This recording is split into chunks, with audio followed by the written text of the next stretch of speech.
मैं इन दिनों सरकार में एक विषय पे थोड़ा दिमाग खपा रहा हूं। दुनिया के कई देश ऐसे हैं कि जहां कानून बनाते हैं तो एक तो लीगल टर्मिनोलॉजी में कानून होता है, लेकिन उसके साथ एक और कानून का रूप भी रखा जाता है जो लोक भाषा में होता है, सामान्य मानवी की भाषा में होता है, और दोनों मान्य होते हैं। और उसके कारण सामान्य मानवी को कानूनी चीजों को समझने में न्याय के दरवाजे खटखटाने की जरूरत नहीं पड़ती है।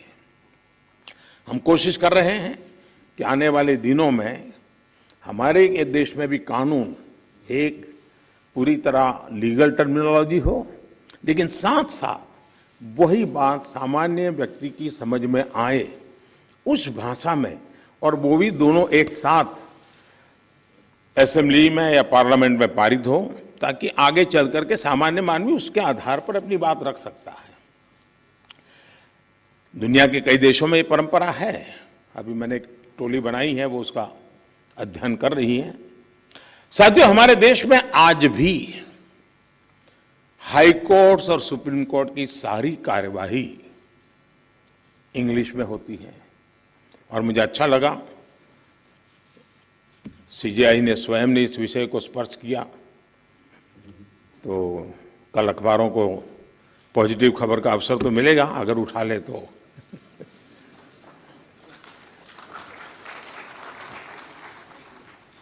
लेकिन उसके लिए बहुत इंतजार करना पड़ेगा। साथियों, एक बड़ी आबादी को न्यायिक प्रक्रिया से लेकर फैसलों तक को समझना मुश्किल होता है। हमें इस व्यवस्था को सरल और आम जनता के लिए ग्राह्य बनाने की जरूरत है। हमें कोर्ट्स में स्थानीय भाषाओं को प्रोत्साहन देने की जरूरत है। इससे देश के सामान्य नागरिकों का न्याय प्रणाली में भरोसा बढ़ेगा, वो उससे जुड़ा हुआ महसूस करेगा। अब इन समय हम एक कोशिश कर रहे हैं कि टेक्निकल एजुकेशन और मेडिकल एजुकेशन मातृभाषा में क्यों नहीं होना चाहिए। हमारे बच्चे जो बाहर जाते हैं दुनिया की वो भाषा कोशिश करते हैं पढ़ करके फिर मेडिकल कॉलेज की, तो हम हमारे देश में कर सकते हैं।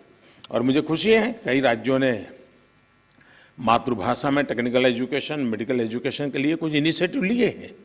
तो आगे चल करके उसके कारण गांव का गरीब का बच्चा भी जो भाषा के कारण रुकावटें महसूस करता है, उसके लिए सारे रास्ते खुल जाएंगे। और ये भी तो एक बड़ा न्याय है, ये भी एक सामाजिक न्याय है। सामाजिक न्याय के लिए न्यायपालिका के तराजू तक जाने की जरूरत नहीं होती है।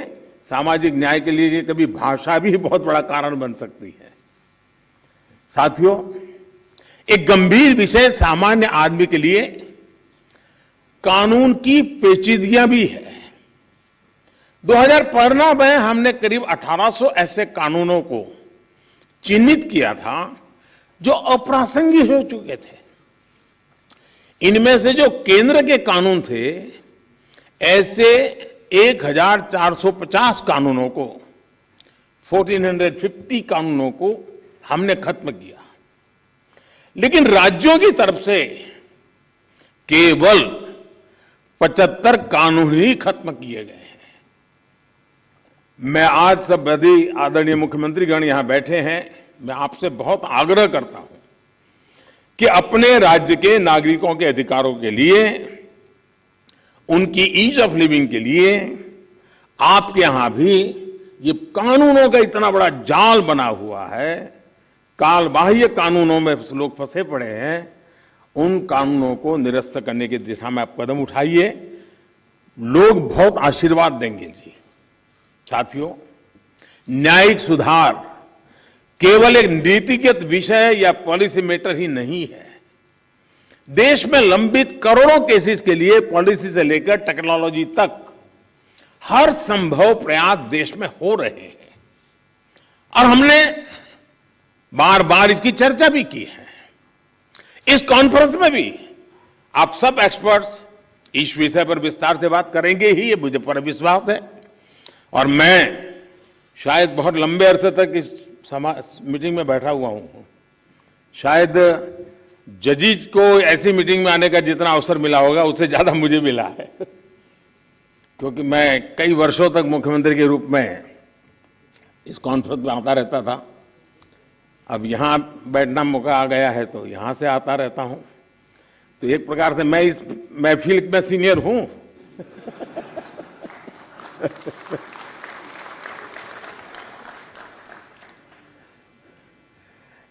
साथियों, इस विषय में जब मैं बात कर रहा था तो मैं मानता हूं कि इन सारे कामों में मानवीय संवेदनाएं जुड़ी हुई है। मानवीय संवेदनाओं को भी हमें केंद्र में रखना ही होगा। आज देश में करीब 3.5 लाख प्रिजनर्स ऐसे हैं जो अंडर ट्रायल है और जेल में है। इनमें से अधिकांश लोग गरीब या सामान्य परिवारों से। हर जिले में डिस्ट्रिक्ट जज की अध्यक्षता में एक कमेटी होती है ताकि इन केसेस की समीक्षा हो सके, जहां संभव हो बेल पर उन्हें रिहा किया जा सके। मैं सभी मुख्यमंत्रियों और हाई कोर्ट के जजेस से अपील करूंगा कि मानवीय संवेदनाओं, उन संवेदनाओं और कानून के आधार पर इन मामलों को भी अगर संभव हो तो प्राथमिकता दी जाए। इसी तरह न्यायालयों में और खासकर स्थानीय स्तर पर लंबित मामलों के समाधान के लिए मध्यस्थता, मीडिएशन भी एक महत्वपूर्ण जरिया है। हमारे समाज में तो मध्यस्थता के जरिए विवादों के समाधान की हजारों साल पुरानी परंपरा है। आपसी सहमति और परस्पर भागीदारी, ये न्याय की अपनी एक अलग मानवीय अवधारणा है। अगर हम देखें तो हमारे समाज का वो स्वभाव कहीं ना कहीं अभी भी बना हुआ है। हमने हमारी उन परंपराओं को खोया नहीं है। हमें इस लोकतांत्रिक व्यवस्था को मजबूत बनाने की जरूरत है।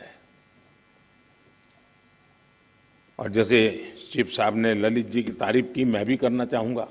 उन्होंने पूरे देश में भ्रमण किया, हर राज्य में गए इस काम के लिए, और सबसे बड़ी बात है कोरोना काल में गए।